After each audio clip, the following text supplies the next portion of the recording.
Well, hey there, Holy Business. My guest today is a grateful believer, a blessed wife, a joyful graphic designer, and an honored stationer.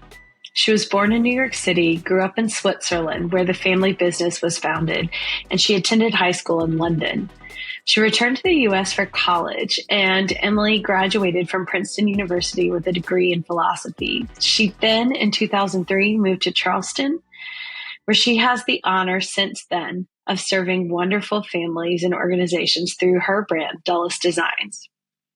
Through that, she creates classic designs, timeless brands, and bespoke stationery suites. And she is the trusted provider throughout the Southeast and beyond, honestly.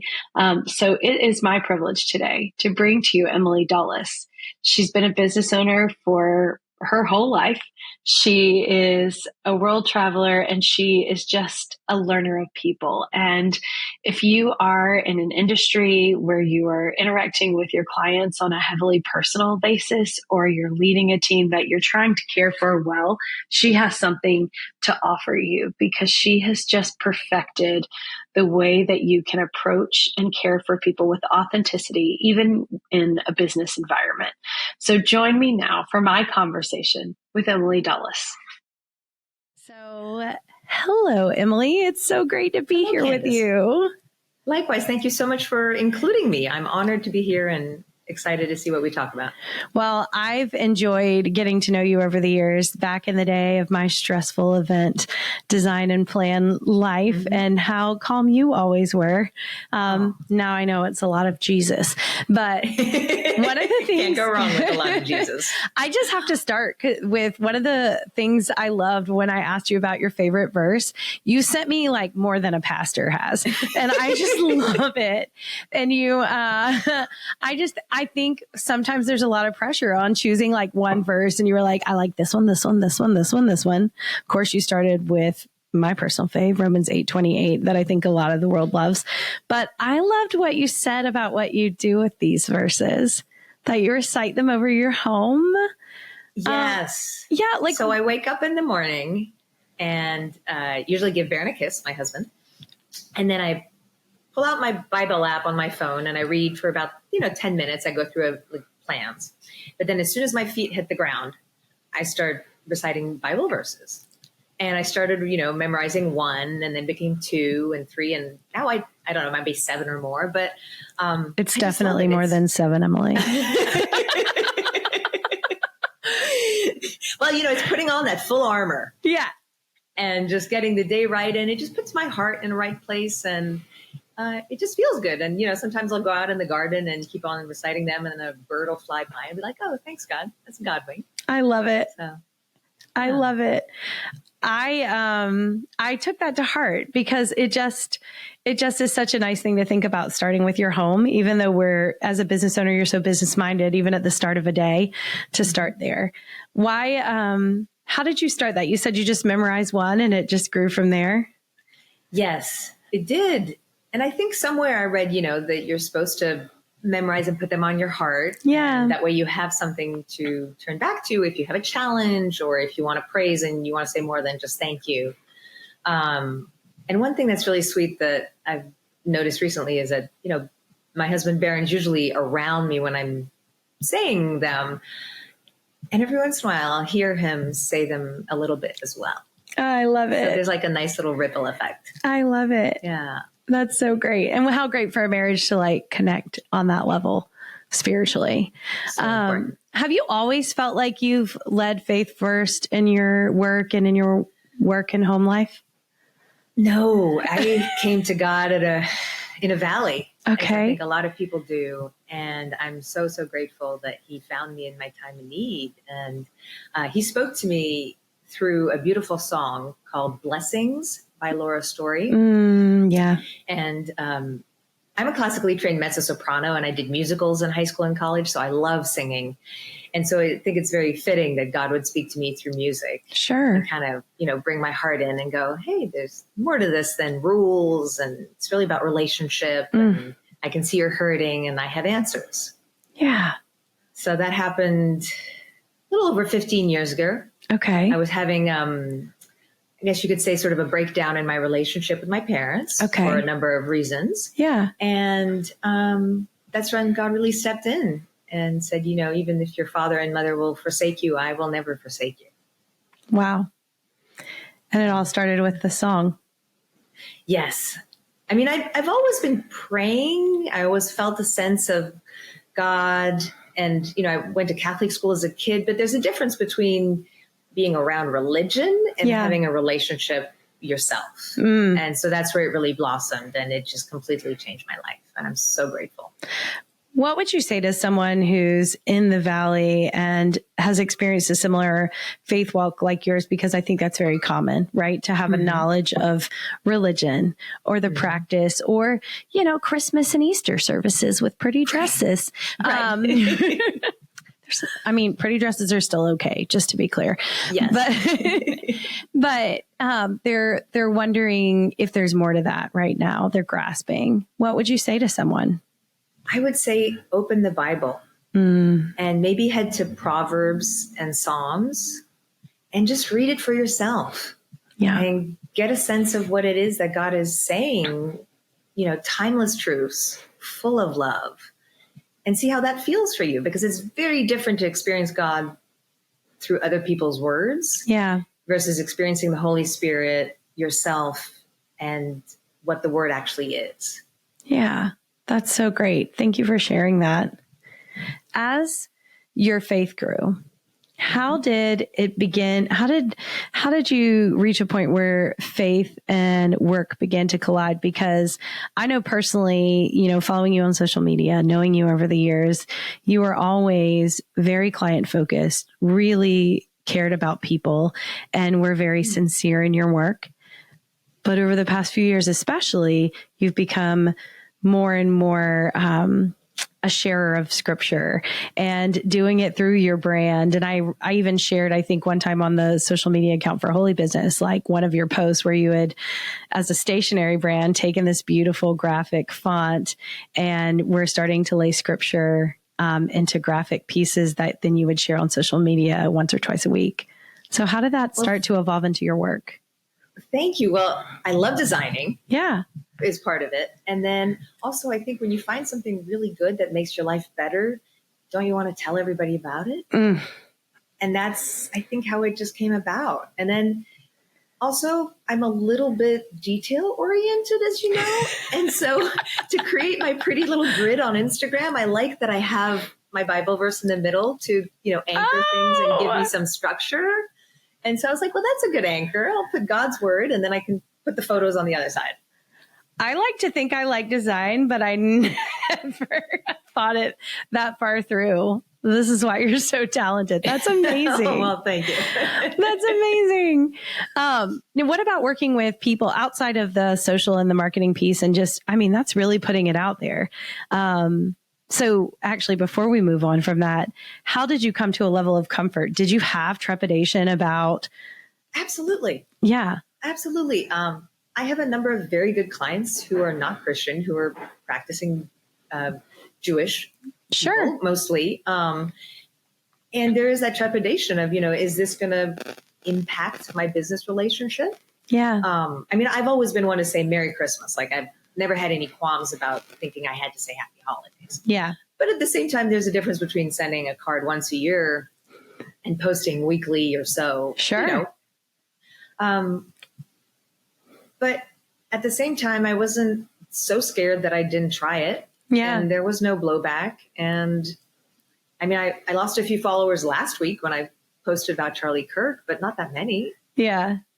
So I guess it just kind of worked. I also don't have that huge of a platform. Don't undershoot it. Your stuff's amazing. Well, thank you. But, I have close to 2,000 followers, not like 200,000. So yeah. Well, every person matters. So absolutely. I know you know that. That is interesting though. The first leap is the hardest one. You're totally right. Like just the first try. Mm-hmm.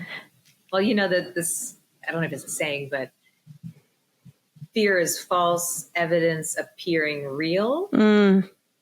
And a lot of it is the fear doesn't go away. You just kind of walk towards it and through it. And it either hurts a little or a little bit more. But at the end of the day, we're still alive. Yeah, I think that's actually a really great point. And I love the acronym, so we'll put that in the show notes. But I think it's a really great point because we do spend a lot more energy on the fear than we would actually just executing and moving through it, to your point. We can't move on. I think that's the enemy's work. Yeah. Right? He's always that's not going to work. Why do you do that? It's going to hurt you. And then all the money is going to go away and then you're going to be homeless. And it's like, no, God provides. Yeah. That's just a very loud voice that needs to go away. It's totally. And yeah, it feels like it's screaming sometimes. And then God's over there in the whisper. We just got to be better listeners at what we choose. That's a really great point. Now, you talk a lot about loving to serve others when it comes to defining your business and your brand and how you live. Tell me a little bit about your approach to Dulles Designs and your approach, your kind of thought behind why you do what you do and how you do it. Oh, well, I feel so privileged to be part of people's lives in very special moments. Certainly weddings, around the times of births or adoptions. And also, unfortunately, when, a person passes away, but hopefully goes to heaven, there's just a lot that can happen in the printed material that commemorates those milestones. And I garbled on that one. Sorry. Yeah, you're fine. Those milestones. There you go. And a lot of it is also organizing elements so that they can enjoy whatever that moment is life. And so I get to be sort of behind the scenes and, share my expertise, make some recommendations, and just try to make their life easier and more beautiful. That's such a great approach. What would you say to someone who maybe started out with that mentality and maybe the shine's wearing off right now? They've got a difficult client or there's just a heavy workload. How do you work through those seasons? Well, there's always a lesson that comes out of any difficult client. Those dang Even lessons. If that lesson is don't ever work with someone like that again. I did have a Metro. I'm not going to say the name of the Metro.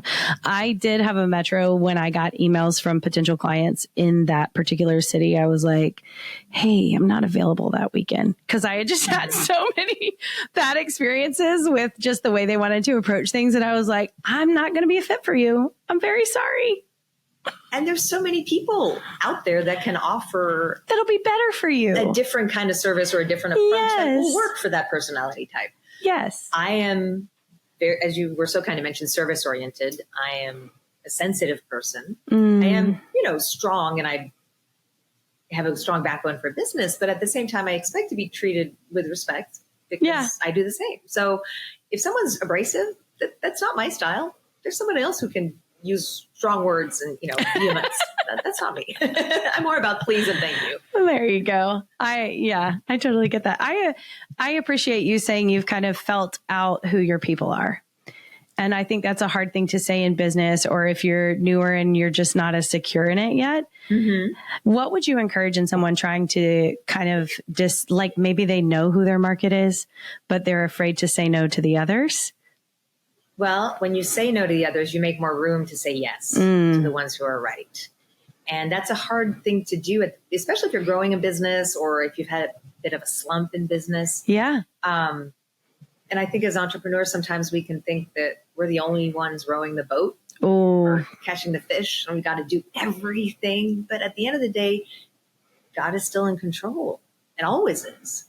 And it's important to remember that, because again, the noise of the world, the distractions of the enemy, the deadlines, the pressures, the bills, all the things, they can add up very quickly. But if we take a moment to breathe, maybe go for a walk outside, hug a tree, just reconnect with being a human being and a spiritual being, it gets better and easier, I think. Which trees do you hug in your garden, Emilie? When we were in Florida, we had a Bismarck palm tree. Okay, I would hug that. I would not hug an oak. Okay. There's too many ants on them. Like, I just feel like it would end poorly. Continue. Tell me about your Bismarck palm tree. Our Bismarck palm tree. It was beautiful. So Bismarcks have very big, thick foliage that is a little bit on the grayer side, kind of a sagey green, not a bright green. I like it. They have a very thick trunk. And it was a happy looking tree, and it just felt like it needed a little extra love. So I would go and I would hug it. I hope nice. Barron has a photo of this somewhere just to commemorate it. Did you give it a name before you moved away? We nicknamed it Bismarcky. See? And how great is that? Did you say she was just a friend? I should have. I hope somebody as old as me got that reference, but we'll see. Now it's in my head. It's a great song. Classic. Oh my gosh. So I want to know, you've talked about, having security in who your people are when it comes to your client base and sharing your faith as part of your life. Tell me about a time you had to walk through something difficult or stretch you in your work and your faith helped lead you through. So about 15 years ago, I went through a very challenging situation with my family. I grew up in the family business from the age of 9. And quite honestly, I didn't think I'd go back into the family business after college. Okay. But, God has a sense of humor and He guides us in different ways. So I did, and we had a store in Charleston, and there became a breakdown in my relationship with my mother, especially because I think she expected me to always remain her young daughter, and she didn't quite have tools to accept that I was becoming a woman and my own individual in that regard. And we worked together, 5 to 6 days a week. Wow. And so there was a lot going on with the dynamics of that. And as I was growing the business and developing a relationship with clients, and it just came to a point where I wanted to make sure we had a chance to have a family relationship. Sure. And not a working relationship necessarily. So to make a long story short, we ended up purchasing the business, but it wasn't a friendly handover. Gotcha. And it was very scary and it was painful at the time because I was in my late 20s and I didn't really expect to have to do any of that. But that's when God stepped in through music and friends and people that were important in my life. And from there has come a really beautiful business that I'm so grateful to be a part of, and all the relationships that I have with my clients, many years, couple decades in. And so I remember a moment when I had met with a client who was very lovely, and I was pretty confident they were going to work with me, but you never know until they put the first payment down. Yeah. Literally. Yeah. You can feel it's great, all talk sometimes you're like, I was way off. Yeah. And I went to the back of the store after the meeting and they had said yes, and they gave that first payment. And I felt this warmth in my heart. It was just, it was like I had God's hands around my heart.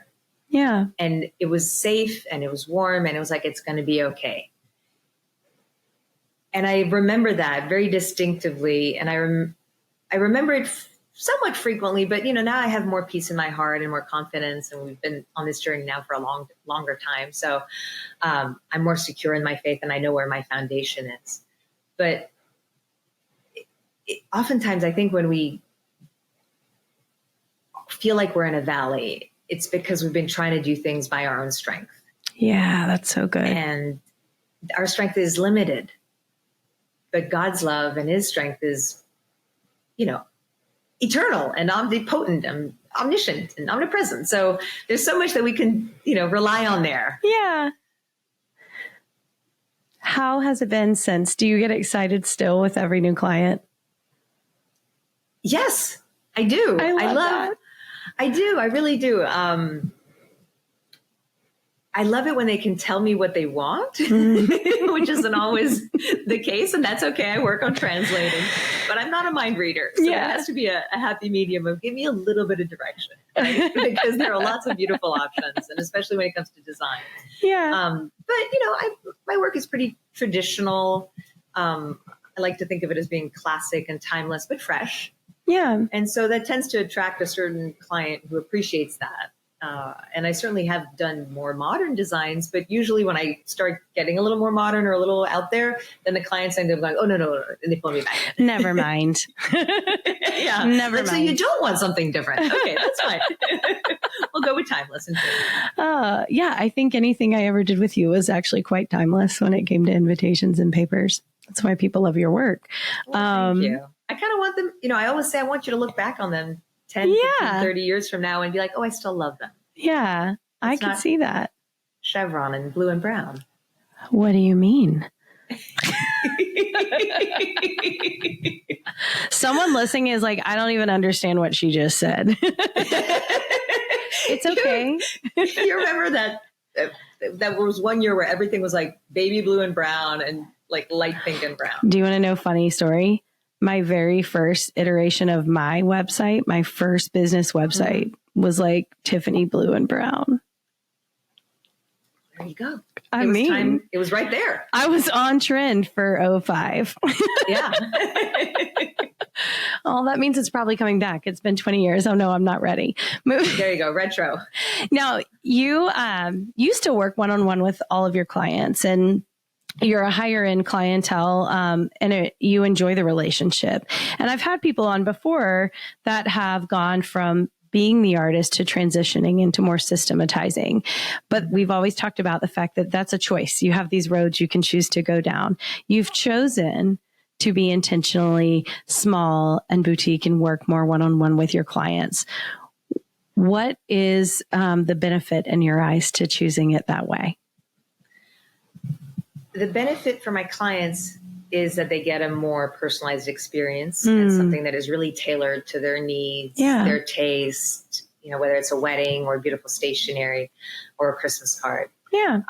So I think in a world that is increasingly digital and fast and algorithmic and now AI, where everything just kind of becomes a little bit flat, right? Everything can end up looking the same. We're looking for something that says, I see you, I recognize you as an individual, and I'm going to care for you that way. So that's what I try to bring to them. For me, it's more fun because I do have that human touch, and I like being in touch with people and hearing how they're doing and understanding what their needs are and how I translate that into design, as opposed to just being transactional, and going, oh, this came in through the website and then I've got to just process it. Yeah, I think it's funny you say that because I look back now, I sold my company almost 10 years ago. So I'm long out of the game. It's very much a scar now. Just kidding. Not a scab. No, but I do think about my own transition, and I appreciate you sharing that because I moved into more of a systematized role. I grew my team.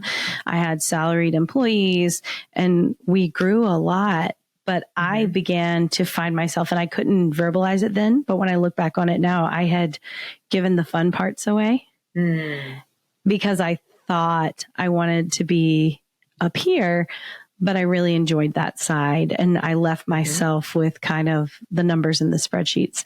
So I look back now, and I don't know that I would do it any different because I love where my life is. But you bring up a really important point. What would you say to someone who is maybe at that point of growth where they're going, do I hire someone else? Do I raise my prices? What do I do for my next step? How do you weigh that? I think it depends also on the kind of business. Yeah. Because mine is, I'm very much in a person's life for a time frame. Yeah. And a lot of my clients are very concerned about privacy and discretion in such a way that I wouldn't be able to hand off their guest list to an intern or an associate. Yes, that's so true. There is very much that, my eyes only, the calligrapher design, we've signed NDAs. So for me, that wasn't scalable. But I do think there are certain businesses that you absolutely can bring on a strong team to help grow. But the key is finding the right people. Yeah. It's very tricky to do. It is tricky. When you're looking at other people, I mean, you've had assistants, I'm assuming, and admin people. And when you had the shop, you also had, it has its own caveats. Did you ever feel like you got to a good place with that? I am still learning how to delegate. It's not one of my strong suits. I'm an only child, and I grew up in an environment that was very much like, do it yourself if you want it done well. Yeah. It made me very independent and very capable, and I'm very grateful for that. But it also means I probably micromanage a little bit. We're honest with our issues on Holy Business, Emilie. 100%. So there you go. Well, you'll appreciate that. All of our closets and all of our bookshelves are organized by color. I am not surprised. I love it. If I took the camera into my living room right now, my bookshelves are the books are colorized. Nice. My husband's like, this is not functional. I'm like, we don't read enough for you to not be able to find a book on these shelves. How'd you not remember that that's the red one? Yeah, exactly. I know what the cover of Sun Tzu looks like, Art of War. I mean, I don't know why you don't, Eric. Seems like you should look at it more. I'm just kidding. It's so soothing. Yeah, it is. All right.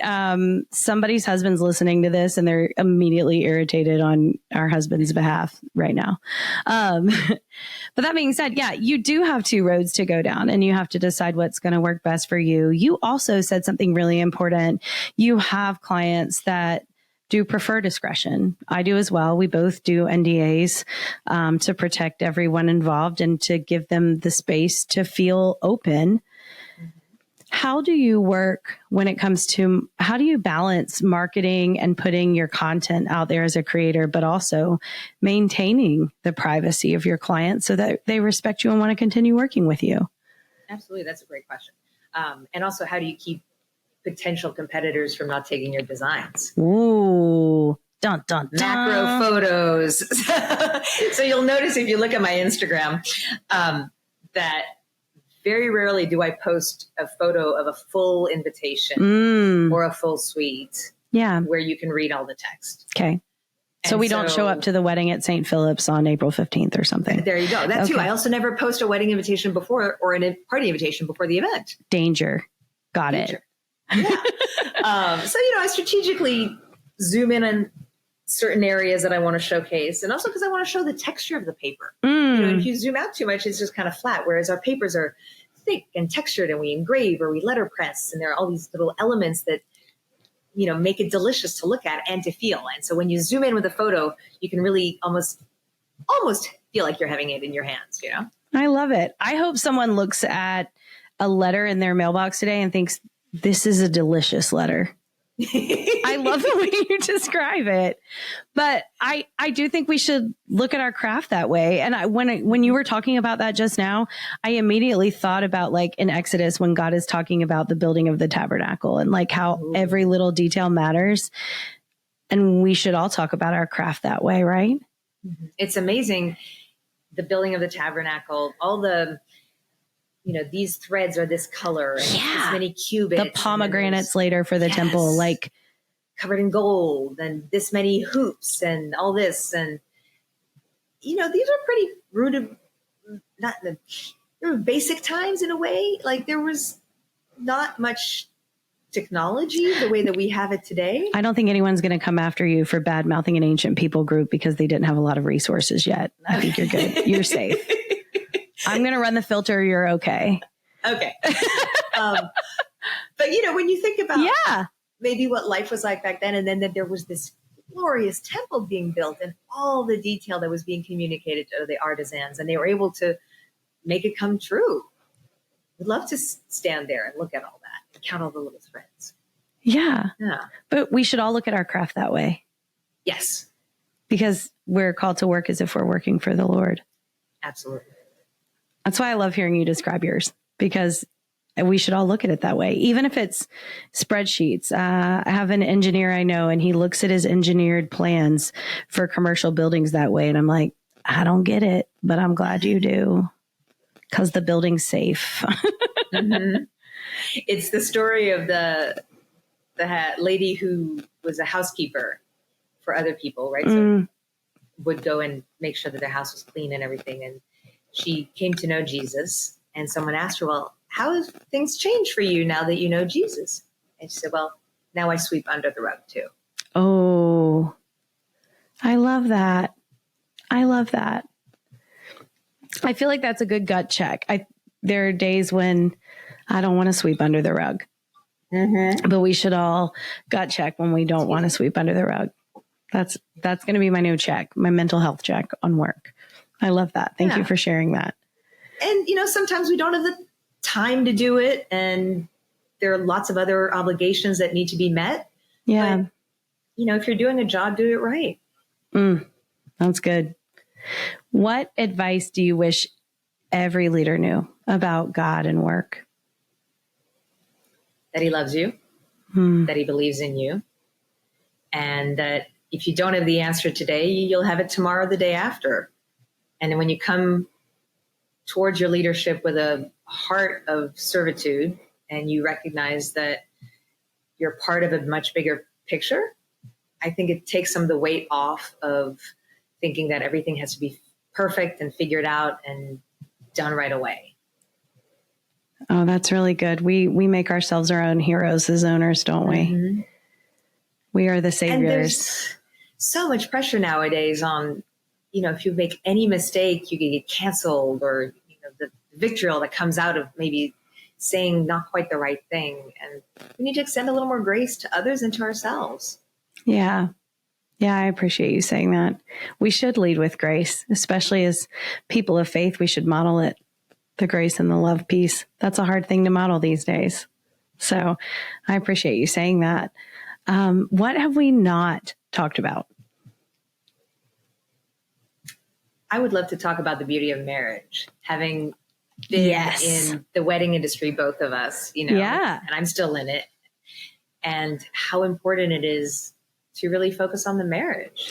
So I'm glad you said that, because when I was in events and primarily weddings, Charleston is a massive wedding market, if you don't know, and not like quick or small weddings, like big weddings that last for days and have hundreds of people, and it's really great and fun. But I did begin to struggle in my faith walk, carrying the weight of some of the things I saw across the table from me, and wanting to pray with them instead of talking about flowers sometimes.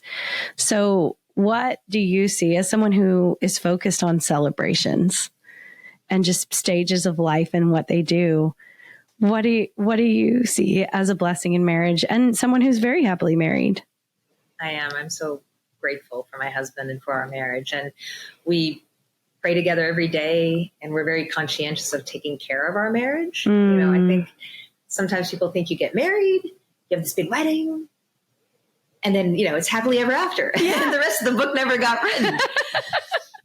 But it's something that you tend to every day. And I like to tell people, especially, people who are engaged, I'm like, it's like a garden. You got to water it, you got to weed it, you got to talk to the plants, and it's something that you tend to every day, and then it'll bear beautiful fruit. My team used to pray the day of every wedding. We would pray that they would focus on their marriage and not the details of the day, because I knew like a rental truck was going to break down or something.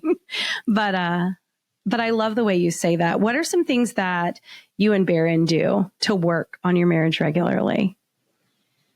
We say, I love you a lot. And it's always, anytime we're on the phone or if I'm leaving the house or anything, I always make sure that I love you is the last thing I say, because should something awful happen, I would want I love you to be the last thing you hear. Yeah. I also think affection is very important, especially if you've been married a long time. The pizzazzle of romance changes over time. Yeah. But again, you tend to that. And if you're intentional about, little things that mean something to you, whether it's a hug or a kiss or little touches, like making sure you break off a slightly bigger piece of chocolate for him. I love it. It's just little intentional thoughts that you put the other person first. Yeah. So when you put him first and he puts you first, and everybody wins. That's so great. What would you say? So we have actually, I have a decent amount. It's kind of 50-50 male and female listeners.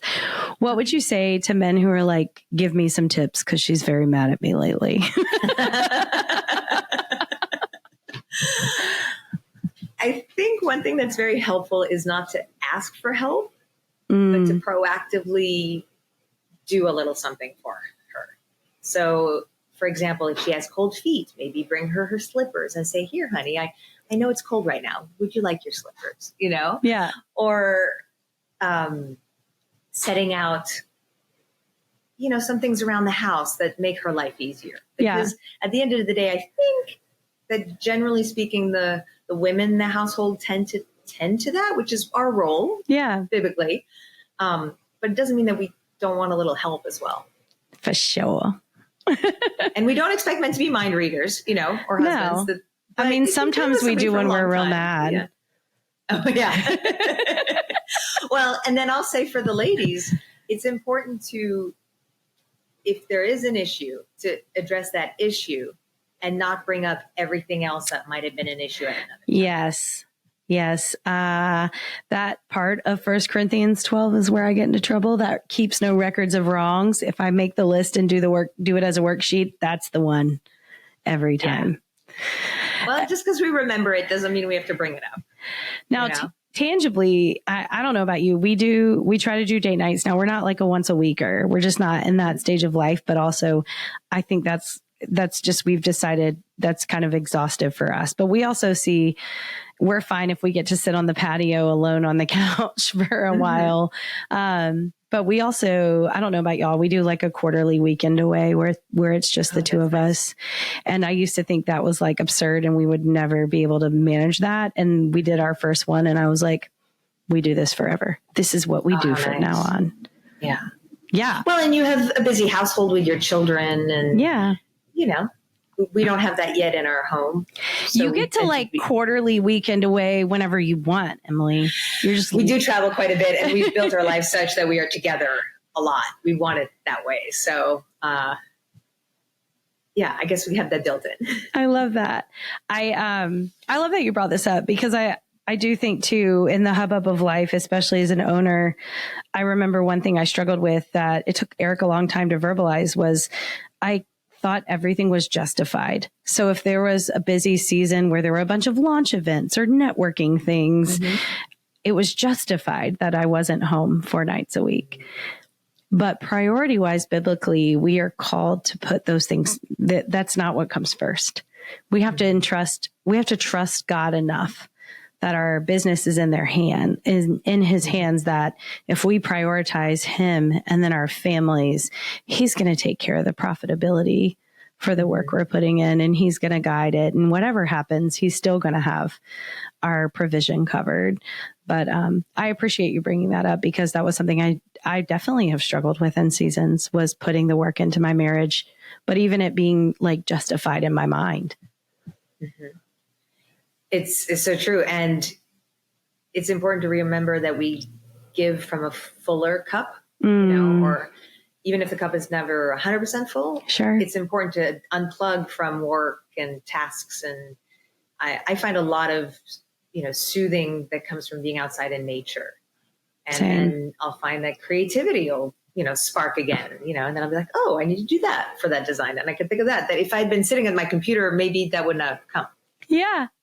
It's funny, right before we hopped on, I had a client text me and she was like organizing her new closet, but she had like the greatest idea out of it. And I think sometimes we don't give ourselves space for those things. We put those things off. But to your point, when we're doing things that like bring us joy, we do get the most inspiration sometimes. I always had the coolest ideas during Sunday worship. And then I'd be like, park it till later and pay attention. But it was because I was freeing my brain up and just like letting God lead. Yeah. And we're connected. Yeah. To his word and his truth and his love. And yeah. Well, that's cool. I appreciate you sharing about your marriage too. I think you guys are so cute. So thank you. I love the work we put in. Sometimes the busy seasons, it's easy to think like it's exhausting or we've put in the work, what's going on? And those seasons come and go. But if we just stick with it, it's a walk of obedience to love. So it is. And we're both changing, right? Right. We're individuals. Nobody is exactly the same 10 years ago or 5 minutes ago. I mean, I'm still 25, so I don't know about you. We met when I was 25. We were thinking about that the other day. Actually, 2 mornings ago, I said something and it reminded me of something we had thought about when we first got married. And I looked at him and I was like, we both kind of laughed. We were like, gosh, we were jerks to each other the first 5 years. Like, why don't you understand me? And why aren't you meeting my needs? And neither one of us was really committed to loving the other person first. And I'm so thankful that we fought through, because honestly, I don't think I really deserved it. Well, and none of that is encouraged in our society. No. All the shows and the narrative is that marriage is a challenge and that, this spouse does that and the gossip and all. It's not the vision that God has for marriage. Yeah. 2 beautiful souls that come together, become one, and have him in the marriage, right? The marriage has 3 people in it. It's God, your spouse, and you. Yeah. Because happy marriages don't sell tabloids. That's true. Nobody's buying the happy cover. No. And the lawyers don't make as much money. Oh, I like how you did that out of the side of your mouth. That was nice. Nothing against lawyers. We need them. They're lovely society. People. You have plenty of clients who are great lawyers, I'm sure. Yes, I do. Oh, lawyers, we love you. We need you in our lives. We do. How does anyone get their Dulles design if they want to connect with you? Because I have my own Dulles design experience, and I'm on my 2nd set of Dulles Designs personal stationery. And I remember the first time I submitted something to get stationery from you, and I was shocked when you texted me and you were like, what do you think about this design? And you were playing with the papers. So hearing you talk about it, it's not something people expect anymore, right? They're used to finding a site and putting it in the cart and customizing some graphic, but it's a special experience. There's paper pictures laying on a table. If you meet with her locally, there's a Mary Poppins bag we were talking about before we got on this recording. All the samples. It's quite fun if you're into it, but it's about putting your best personal brand or your best brand forward. So how do they connect with you if they want to make something special with you? Well, thank you. So I do have a website, but you don't purchase through the website. Right. My contact info is there. So maybe that's the fastest way to get in touch with me. Okay. There's email and phone. But on Instagram, I do post somewhat regularly the more recent samples. So you can see what I've been doing, in the last few weeks or last couple of months. And then reach out and we can have a conversation, we can email, we can text. I'm flexible as to how people like to be communicated with. And the design process is when, I create something unique with 6 to 8 different designs, and then we work on it together. Yeah. We feedback, we tweak it. So it's akin to going to a tailor and having a suit fitted to your body, or a beautiful gown made for you. And I think it's fun that way. Yeah. Now you're doing a little more, you're doing more commercial work now too, from what I understand, working with people on their corporate branding, their boutique brand, whatever it is. What's that like for you, for someone who's thinking through the logo they made on Canva 5 years ago, maybe not working for who they are anymore? Thank you for saying that. And also don't go to AI to make your logo. It doesn't work. No. You can always tell.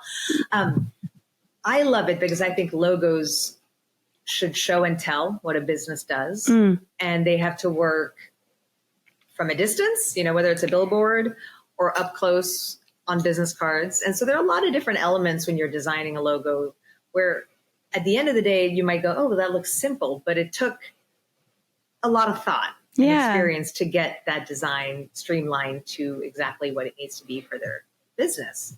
I love collaborating with companies or clubs or nonprofits, because I think a strong logo gives you confidence in what you're offering. And for the client, it also creates more of a relationship and a connection to the brand. Absolutely. You want your logo to be something they're happy to see. So yes. Cool. Well, I think I hope you have a lot of people reaching out to you after this conversation. And I appreciate the journey you've taken to be bold in your faith and just loving people, not bold and in your face about your faith, but bold in the real, like, loving face of reflecting Jesus wherever you go. I appreciate that. And I appreciate that in you. And I do feel like I want to note that you and I reconnected over coffee. We had been messaging, and I appreciated the presence you had because we happened to have coffee the same day Charlie Kirk was shot. And that was a hard few days after, not about a specific person, but just because the world is a hard place.